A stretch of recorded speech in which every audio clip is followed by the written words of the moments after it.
આજે બનાસકાંઠા જિલ્લા કોંગ્રેસ સમિતિ દ્વારા સૌ આગેવાનો ભેગા થઈને કલેક્ટરશ્રીને આવેદનપત્ર આપ્યું છે.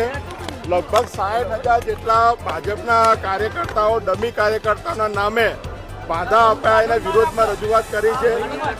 સરકારી BLO દ્વારા આ મતદાર યાદી ડ્રાફ્ટ યાદી તૈયાર કરવામાં આવી છે, પ્રસિદ્ધ કરવામાં આવી છે. આ સરકારી BLOએ ખોટું કામ કર્યું છે, નહીંતર વાંધા આપનારા લોકોએ ખોટું કામ કર્યું. જેને પણ ખોટું કામ કર્યું એના પર કાયદેસરની કાર્યવાહી કરવામાં આવે. જેમને પણ વાંધા રજૂ જેમના નામના થયા છે એ પંચાયતની અંદર જાહેર કરવામાં આવે. અને જો ખોટી રીતે કોઈ પણ બનાસકાંઠા જિલ્લામાં મતદારોનું નામ કમી કરવામાં આવશે, આજે તો પ્રતિક સ્વરૂપે અમે આવ્યા છીએ, પણ જો ખોટી રીતે રજૂ કરવામાં આવશે તો આ કલેક્ટર ઓફિસને જ્યાં સુધી સાચા મતદારોના મતદાર યાદીમાં નામ નહીં જોડવામાં આવે ત્યાં સુધી ઘેરાવ કરશું. અમે આજે રજૂઆત કરી.